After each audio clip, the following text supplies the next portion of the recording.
Emily Austin is a very well-known media personality. She's a sports broadcaster, conservative political commentator, public relations consultant, beauty entrepreneur. Emily is highly visible as a conservative political influencer and regular commentator on various TV networks.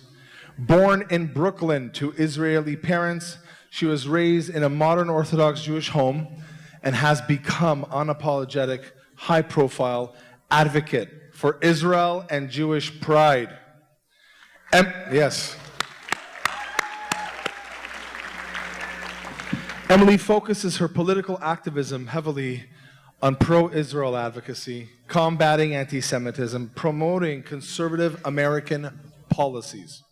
Following a turning point trip to Poland at the age of 16, she dedicated her massive, when I say massive social media platform, like millions, boasting over what, 3 million followers now? 3 million followers, that's about a quarter of the entire Jewish population. To fighting Jewish prejudice and representing her heritage proudly. I'm so honored to call you my friend. Ladies and gentlemen, a warm welcome for Emily Austin, our moderator.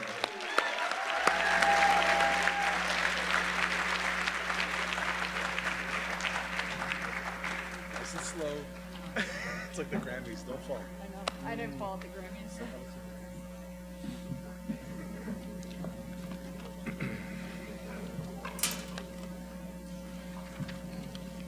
Our first panelist goes by the name Jesse Brown. Mr. Brown is a visionary Canadian media entrepreneur. He's eager to get on stage and pioneering journalist who transformed the country's media landscape by founding Canadaland, a thriving, a thriving listener-supported news network. He gained national acclaim for his courageous co-reporting on the Jian Ghomeshi investigation and demonstrated remarkable digital innovation as a co-founder of Bitstrips, the avatar app later acquired by Snapchat. By championing transparency and providing a platform for silenced voices, Jesse has empowered a new generation of independent journalists to pursue impactful storytelling and remains a dedicated advocate for a more honest and accountable Canadian press, something we need more than anything. A warm welcome to Jesse. Our second panelist, you might know her, Eve Barlow. Have you guys heard? I got a hug. I haven't even met you yet. Thank you for coming. Come sit. Come sit. Everybody loves Eve. Eve is an LA-based writer, thought leader, and Jewish intellectual. She's the creator of the best-selling Substack newsletter, Blacklisted. Are you guys on Blacklisted? Yeah, okay. Amazing. Eve is formerly a music and culture journalist. She was deputy editor of the NME and freelance for New York Magazine, The Guardian, Billboard Magazine, LA Times, Pitchfork, GQ, You're Showing Off, and many other publications. Guys, give a really warm welcome to Eve Barlow.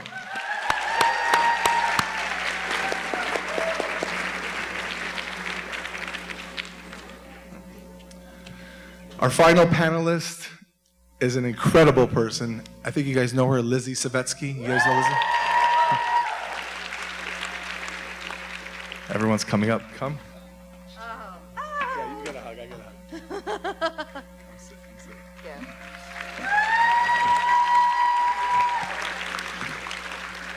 Lizzie is a leading advocate for Israel, the Jewish people, and the fight against anti-Semitism. As a dynamic social media voice and public speaker, she leverages her platform to amplify Jewish causes and confront hate, reaching over 500,000 followers and generating millions of monthly impressions. Lizzie is a frequent media contributor, speaker at major events, published writer on issues affecting the Jewish community. A summa cum laude graduate of NYU and the University of Pennsylvania, she has been honored by the Israeli Knesset and the New York City Mayor, not Mamdani, Eric Adams, for her advocacy. She is currently working on her debut book, so you got to follow her. So when it comes out, you got to all buy it. On Jewish identity and advocacy, set for release next year. Guys, a really warm welcome for Lizzie Savetsky. All right, let's begin. Here's the microphone for you. Thank you. Wow, what intros? Oh my gosh. I don't know about you guys, but I'm feeling pretty high right now. What I really like about this panel is that, of course, we have so many common denominators and similarities, but in reality, we're all actually very different, yet unfortunately deal with the harsh reality of anti-Semitism in very different ways in different fields. I guess I'll go in order, but Eve, I overheard you were talking in the car. I'm sorry, I didn't mean to pry. But on our way here with God, you were telling him how you were born in the UK, and I just came back from London, I actually flew straight here, and I have to tell you, it's certainly not what it used to be. And now you're in the United States. I won the genetic lottery. I was born in the United States, in New York, nonetheless. We'll get better after Mamdani, I promise. But I want to hear more about how anti-Zionism has kind of destroyed the UK and how prevalent it is now from your perspective. Sure. Thank you.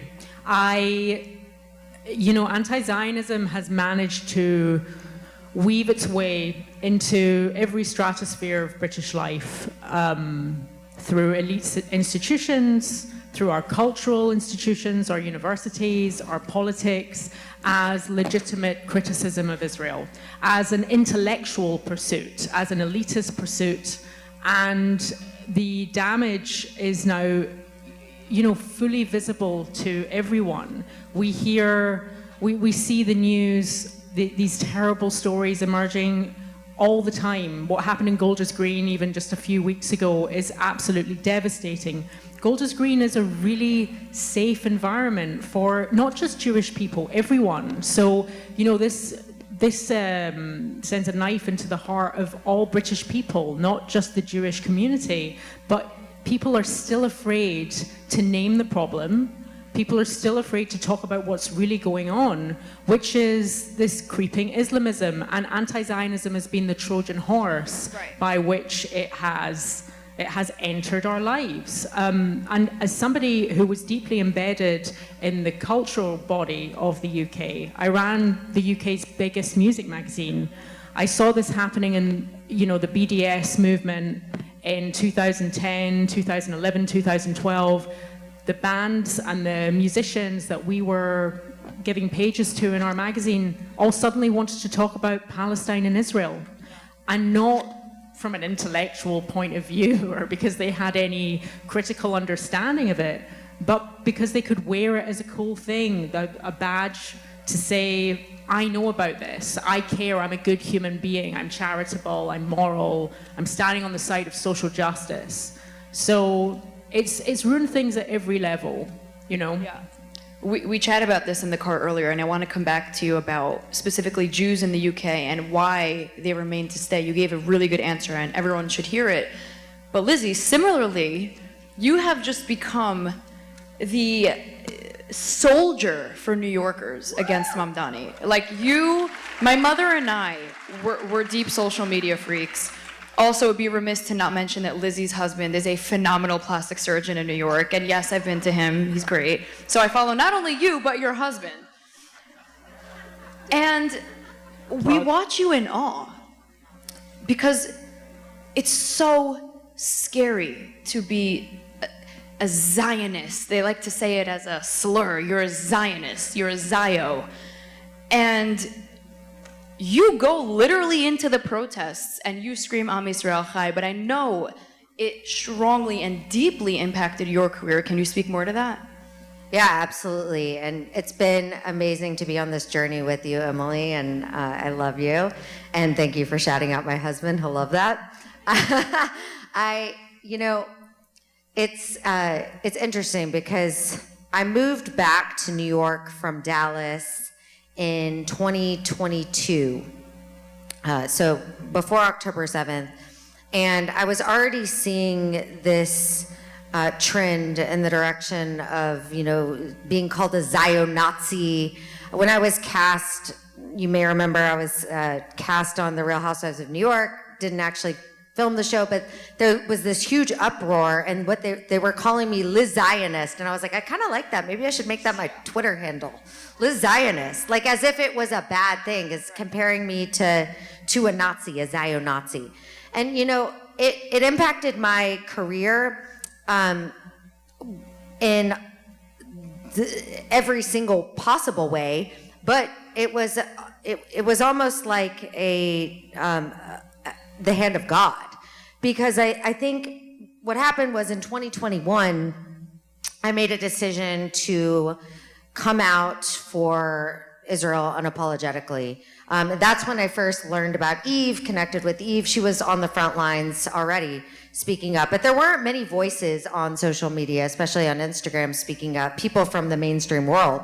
So I immediately lost 30,000 followers, got dropped by my management company at the time because I was no longer marketable. They were like, we really respect the work you're doing, but we just can't sell you to these companies as, you know, because you're controversial, you're pro-Israel.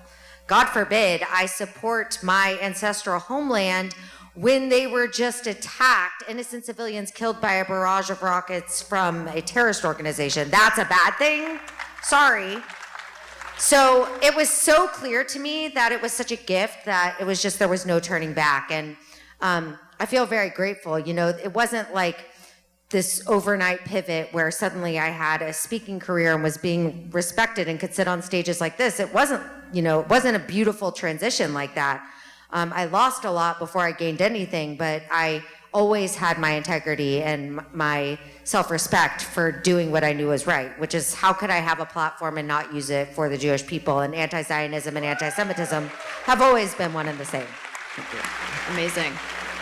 We'll come back to you. I want to know what motherhood is like, raising little Zios, very cute kids. If you follow her, you'll know that. Baby Zios. Baby Zios. Make merch. Oh my God, make merch. Okay, we'll talk about that. Jesse, clearly you foresaw something going wrong to the point that you had to become an entrepreneur to solve an issue, which is, I guess free speech is part of it, silenced voices. You often see Zionist voices if they don't fit the narrative of the magazines or reality shows or social media, especially, I can speak for myself, under Biden in America, it wasn't fun to be a Zionist. Still it's not, but under Trump it's a little bit better, not to get too political here. But Jesse, you created something to protect people with opinions. Can you speak more to that and why you felt the need to do so? I created a media company 13 years ago, and one of the dumbest things I did as a business person was get involved in these issues. It's terrible for business. We know.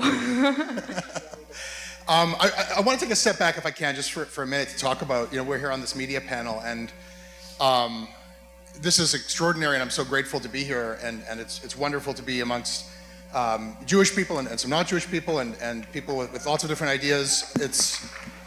Thank you. It's exciting feeling after feeling alone, and there's a lot of feelings of betrayal and trauma the past few years. So it's very good to be here, even though it's a beautiful day out. The point I want to make is that this isn't normal, right? Yeah. To come here today to an event that we all had to wait up late last night to find out where it is. I've never been to an event before where no one could know where it was. And to come here and pass some protesters who found out about it anyhow, and get past bomb-sniffing dogs and security like I've never seen before. Was Lizzie with the protesters? I missed that part. Always. To do what? To have a conversation amongst ourselves about how to protect ourselves. This is not a Zionist conference. There's nothing wrong with that, but this is not a Zionist conference. This is not a conference against anti-Semitism. This is the first conference, the first symposium in the world against anti-Zionism specifically. Okay? So, and it's happening in Toronto, a city that has been plagued by gunfire and arson and assaults and threats. and it is the first one in the world, and it shouldn't be necessary. It is not normal, but what it is newsworthy. And I bring that up because I have my doubts about whether or not we are going to read about this ever happening. I know that there's some media here from some alternative, this is the alternative media panel, there's some alternative media here covering it. I know that the National Post is here. I'm told that the New York Times is here. I don't know if I'll clap for that one. There's a distinction between the Times newsroom and the opinion section. That's a whole other thing, but I don't know that the Globe and Mail is here. I don't know that Toronto Star is here. I don't know that the CBC is here. And I hope I'm wrong. I hope it comes since I checked. And I hope to read about this tomorrow. But if we're going to talk about the media about this, I think we have to talk about we're getting blanked. The fact of this. We read a lot about anti-Semitism, but there is a fear to connect the anti-Semitism that is demonstrable and measurable and plaguing society, and not just Jews, with this anti-Zionist movement, which has been filed by every newsroom as a political movement. And to connect those two things is anathema to the mentality of the editors and producers who are making decisions. And that's a problem. Yeah. Nobody knows the future, but I read a quote. They try to use this against us. I like this quote. They say the winners write history. And I know Jews are winners. So if we're writing the history, I know this will be covered. And if I have to rely on becoming a winner in the future, I'm feeling pretty optimistic about it. Now, Eve, back to you. So coincidentally, I went to London to go to the FA Cup. It was Chelsea versus Man City. And if you think Israel-Palestine is bad, those fans are worse, let me tell you. But it took me an extra hour to get to the game because there were two protests going on. Tommy Robinson's Unite the Kingdom and the Free Palestine movement the same day. And God forbid a girl could get to a game on time. And as I was driving around, and I said, wow, it's so beautiful. Like, I get why Jews live here, but I don't. Eve had a very good answer as to why she believes Jews still live in the UK, because that's beyond me. Yeah, well, I actually want to pedal off something Jesse was talking about, which is our experience of being here today and how challenging it is and how we're faced with this new normal that we live in, where we're now subjected to all of this added security, and thank God we have this security here today. I'm so grateful for the teams that have made this a safe event. But it is, on the face of it, look at what we're dealing with in order to be able to gather. Why are we here? We're here to speak. We're here to be heard. We're here to come together with people who have common sense, who understand the world in the same way. But also, we're not surrendering to this. We're not just going to do what people say to us, which is go back to where you came from. I mean, it's a confusing idea. I'll go to Iraq. They want us to go back to where we came from, but they also don't want to recognize the state of Israel. So where are we supposed to go? You know?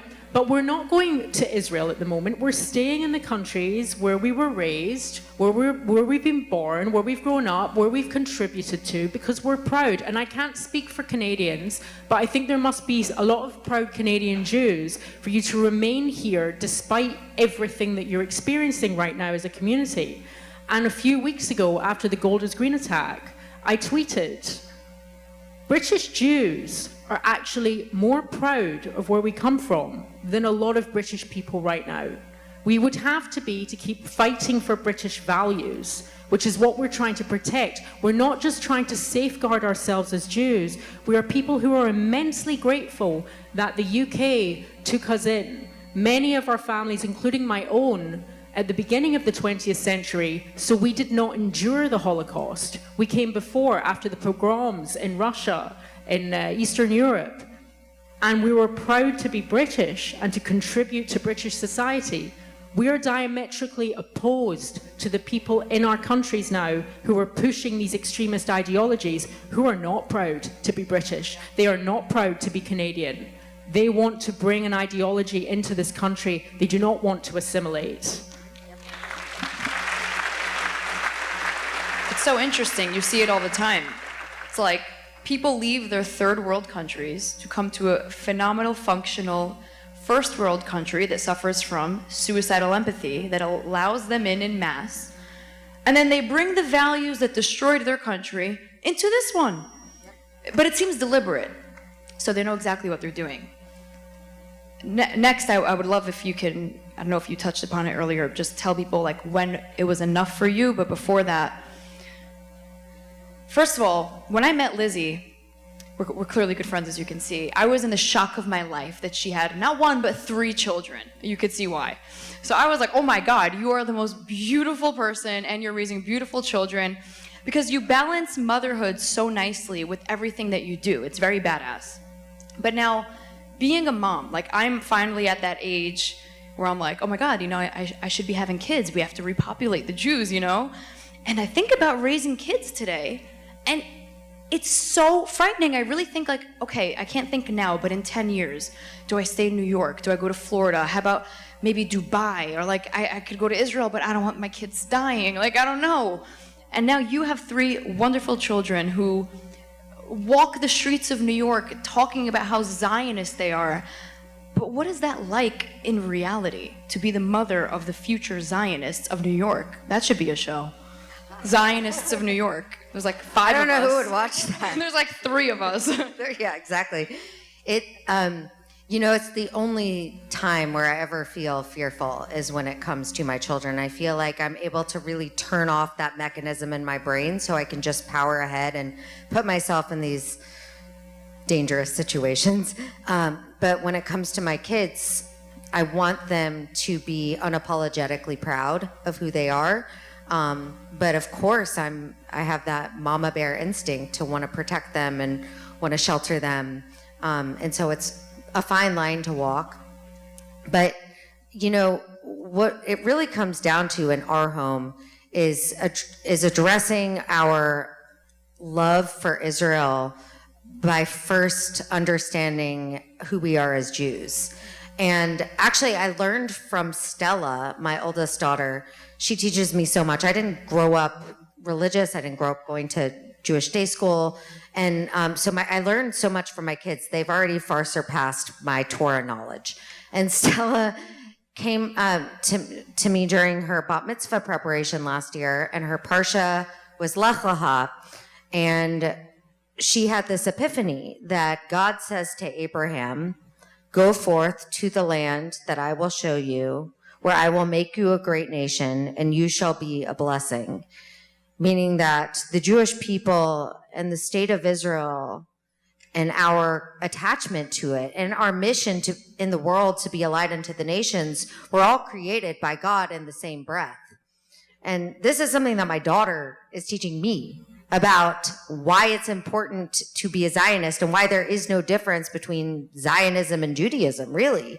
It's one and the same. And it's so inspiring to me, and people will often ask me, you know, what keeps me going, and I know the answer is different for all of us, and there are so many different things on different days when it gets really hard, but the main thing, of course, for me is my kids and their future and wanting to make it better as Jews in the world, and, you know, wanting to make sure, of course, that Israel is our number one priority because we need to have our ancestral homeland. Unfortunately, it is not just a want, it is a need, as we've seen, you know, it's getting worse and worse for us.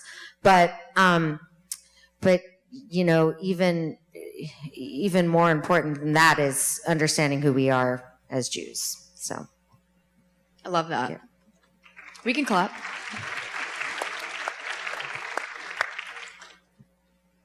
When I read that you started your company 13 years ago, I didn't even know if I knew what like the media was 13 years ago. I, like normal children, not like today's children, I was touching grass, I was playing tennis, I had a life offline. But today, unfortunately, my generation, Gen Z, we've completely ruined America. Don't worry, the next one will fix it, but this one is bad for now.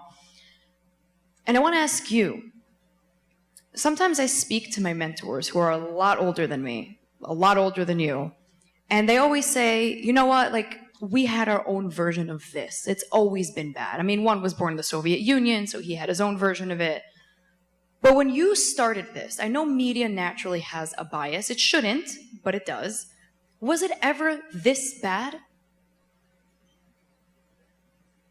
No. No, it's really bad. And it's hard for me to admit because the plethora of voices that digital media has allowed, I wouldn't have a company if not for the internet. I always felt that the big problem when I started was that there were too few companies controlling the narrative and we needed more voices. But I was having a conversation earlier today. It was naive to think, that something like this wasn't going to happen. It is not a coincidence that the Holocaust came after a major innovation in mass media, radio and print and film, and it was purposed towards propaganda against Jews. And now we have this incredible gift of this ability to communicate in ways we never had before that empowers individuals. And here we are again. And we don't know where we are. It was interesting. Your question was so interesting to Eve about, and the way you were expressing where to go and what to do and how could you stay there. And it's forcing us to ask ourselves, well, where are we even? What as diaspora Jews? Right. Because, okay, maybe it's time to leave. And maybe you study history and you say it's time to leave.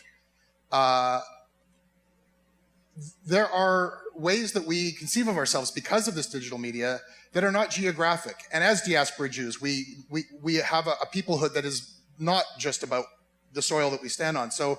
Jews made community, not just in London, not just in Canada, but Jews made community in comedy. Jews made community in queer community. Jews made community in hip hop.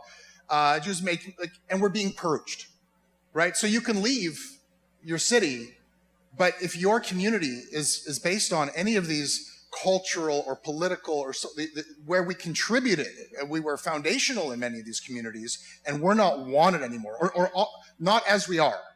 Not if we have anything to do with Israel. If we change who we are, maybe we could stay. So where do you go?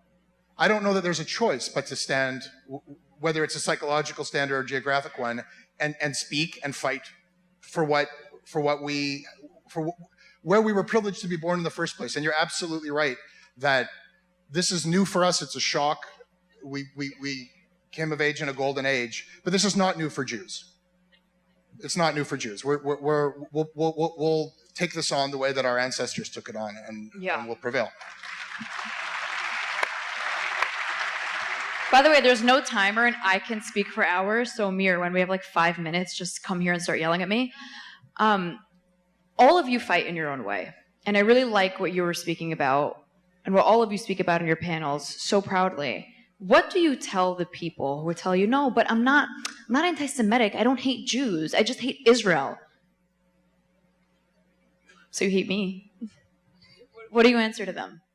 Yeah, fortunately, I decided quite a while ago that I wasn't going to engage with those people because they're living in a different tent from me. It's really hard to shine a mirror in someone's face and prove to them that they're obsessed with something in an unnatural way. They get really defensive about it because really what's already happened is they've become addicted to this thing that they're obsessed with, and they don't understand that they're gleaning joy from bigotry and hatred. And there's really no way of soft cushioning that to someone, to say, don't you think it's kind of abnormal that you have this prefixation about, have you been? Have you been? Can you tell me the last time you were in Jerusalem? It would be as crazy as me being fixated on a place in Thailand. I've never been, I've never visited the Far East. I'd like to go, but I don't sit here all day thinking about what's happening in Thailand today. It would be as, there's somebody laughing because it is absurd. It's an absurd idea. And my approach, for anyone who follows me, knows that I don't take any prisoners and I'm not very gentle about how I deal with people. So, to me, thank you. I just call it what it is. I call it exactly what it is because we don't have time, actually. And there's enough of the shaming in our direction.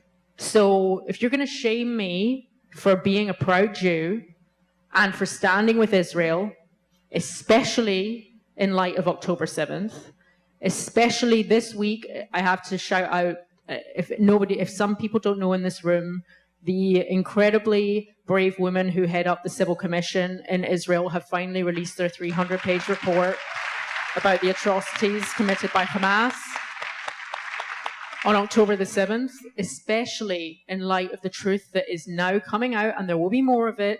For the rest of our lives, we will be bearing witness to what happened on this god-awful day, and may it never happen again. We can't mince our words. We have to be direct, and we have to call it what it is, and what it is anti-Jewish hate. You're so spot on with that. And it really frustrates me when, you'll speak to, like, I call them liberal Jews, but that's not nice. It's not true. There's plenty of great liberal Jews. But, like, I find that when I'm speaking to liberal Jews, they're like, how do you justify this and that and that? Maybe they're just not educated. But the reality is, in light of all of these reports of the sexual atrocities that happened, people know what happened. Let me be very clear. But they celebrate that it happened. So this is who we are dealing with. That's why I cannot stand when Jews, especially in the media, which is why I appreciate so much you guys. Look, I'm a Zionist, but. There's no buts. Let's fix the buts when people are not trying to murder us. Then we could focus on what's happening between us here. Until then, let's remember what we're fighting for. And you guys have that messaging spot on. Lizzie, what do you tell your followers who say, well, I don't hate you, I just hate the country you stand for? I don't think those people follow me. I mean, if they do, I guess, thank you for the engagement. It's good for my ratios, I guess. I don't know. I don't pay attention to that stuff. But, to echo a lot of what Eve has said, this is a disproportionate obsession with the land of Israel. They're not obsessed with any other country. And it's the same thing that we see in the United Nations and in the halls of Congress and all over social media and all over, the legacy media. It's this obsession with this tiny country. And, this is prophecy. This is biblical stuff. They're obsessed because it is the Jewish homeland. I mean, that is the bottom line. There is no other reason why they're obsessed, because it doesn't make any sense. So, the double standard that Israel is constantly held to by people, or, people say to me, I don't hate Israel. I just, I just don't think that the Jewish people need a home. That's something that our mayor, Zohran Mamdani, has said, that, I don't hate Israel. I just don't think that there needs to be a Jewish state. He doesn't have any problem with the nearly 60 Muslim countries, but the Jewish one, this big problem. So, yeah, that's the issue. It's just that we shouldn't have a Jewish state because there's Jews there, because we don't like them. So yeah, there's really no rationalizing with people who say that. I do think, however, that there are people, and one of the main things that's been important to me lately is to not lose my humanity. I don't want to become like them. So there are. I struggle with that. There are good people out there that have been poisoned and have, been deluded into thinking that they're fighting for human rights by jumping on this bandwagon. And it's weakness, sure, but they can be enlightened. And it's not something that I go out of my way to do often, because as you guys have said, we're in survival mode. We're in life or death. I don't have time to make you understand something that you should be able to see. Like we got to survive right now. Yeah. But I do think that there are people that will have the veil lifted off of their eyes and say, what have I done? But honestly, that's not really my problem. What I'm focused on is making sure that there's a tomorrow for my children. You look like you're in deep thought, Jesse, while they're speaking. I want to know what's running through your mind. Well, to your question, what do I say when people say I don't hate Jews, I just hate Israel? Why do you hate? I'm incredibly grateful that they're so honest about that, because when did it become okay to hate a country? In any other context, is that okay? I hate Mexico. I hate China. I don't. You never hear that. That's such a good point. So why? So okay, I'm actually grateful of the honesty of that, because some of them will. It's so obviously a hate movement. It's so hateful. And only sometimes will they say, yes, yes, I hate Israel, or I hate Zionism is a way to cloak it. But let's start there. Let's agree that you are involved in a hate movement. That what you are doing is and let's understand here that they're having fun. It's fun to hate. They take a certain glee. It is a daily operation where every day you have to find new fuel for your hate, and it has to be bigger and more extreme each day, which is why we get stories like the Nick Kristof story. It has to somehow be more atrocious, and you watch as they become poisoned and they leave their reason behind. They believe things that are impossible because they are taking part in a mob activity where they are, applauding each other and high-fiving each other and jeering and mocking, and reading about Eve's story and having experienced this myself, that the mockery is such a big part of it. Yeah. The dehumanization is such a big part of it. What do I say to those people? I don't have anything to say to those people. They're never coming back. But I'm glad they're there because I want their group to not grow. We're tiny, and they are a global phenomenon, and we are right now losing. They are getting bigger and bigger. The only thing I know how to do is shine a light on them and say to people, not just for my own sake, but for I don't want to see my neighbor become filled with hate. Good people became Nazis and lost their souls. The only thing to do right now is to shine a light on that, expose it, and say, do you really want to be with this crowd here? Is this who you want to be?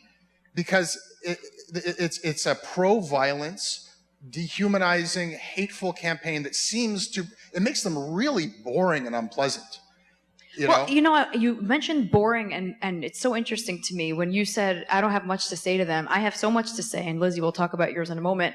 I'm writing a book about it because it's so mind-boggling to me why my generation has taken such a liking to jihad, to the point that I have to speak to psychologists from Ivy Leagues to try to understand exactly what's going on. And I want to share a personal story and get your thoughts, whether you agree or not. It comes from boredom, and it comes from privilege. When I travel, I was born in America. I love America. I will die for America. I'm obsessed with America. Everybody knows that. Yet I'm always branded Israel first, infiltration, all that fun stuff. But when I travel overseas, and I work overseas as a broadcaster, I make it a point to say I'm from Israel, just to, test the waters a little bit and see how it's going. Now, I was in Nigeria last week, and everyone said, where are you from? And I was like, oh, I'm from Israel, which they were not expecting, especially, look at me, And nobody cared. I want to bring some optimism here. Nobody cared. They were like, cool. And I was taught that it's like this Islamic country, blah, blah, blah. But I'll tell you why they didn't care. Because 90% of them can't put food on their plate. You think they have time to worry about Israel and obsess over a country like Eve and Lizzie said they've never been to? They want to know how they're going to feed their children. So that's why the people that are out here making their entire personality about protesting a country they know nothing about, it's actually because they're bored. Because if they had a bigger purpose in life, they would never obsess over a tiny country that looks like a little schnitzel on the map.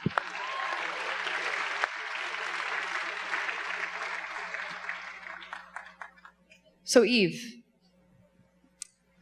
is there any hope for the UK, for Canada, for these suicidal, empathetic countries that do not see the threat of radical Islam conquering their country from within?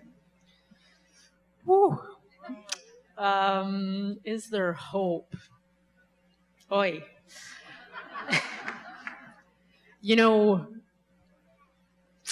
You were going to ask me earlier at what point I left the UK. Yeah. I left the UK in 2014. And I've become, I live in LA, and I've become a bit of an Angelino. So I'll just say, from a holistic standpoint, it was dark energy there in the UK. I could feel the creep in. It was just dark. You see everyone turn to something that they are not yet awake. It's eating away at everything. It's swallowing. Like, we're talking about the media and the arts and the amount of bias. People in the UK are standing up now, and they're fighting back. And not just the Jewish community. I've seen this incredible new wave of groups of artists coming together who refuse to be cancelled for all sorts of different reasons. And there's an amazing singer in the UK. Her name's Roisin Murphy. She used to sing in a band called Moloko, for anyone here who's as old as me. And she gave a speech a couple of weeks ago that went viral on Twitter about how you can't, as an artist, you can't be afraid when you're going into the studio to self-censor and to be worried about how people are going to receive you if you make what you're meant to make as an artist. You can't sugarcoat, vanilla, water down what your message is because you're aware of the political climate and ideological capture. So I do see people, not only in our community, who have now been deeply impacted by this, because it swallows everything. And I think that's what the Islamists are banking on, that they can somehow work fast enough before all of us realize what's being taken away from us.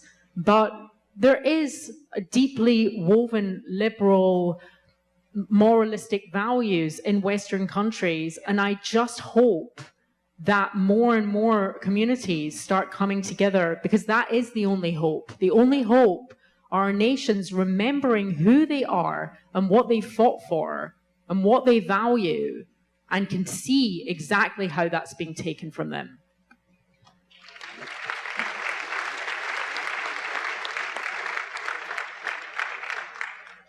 I have a weird obsession, maybe Lizzie or you can diagnose me, with a person I've never met, and that's Winston Churchill.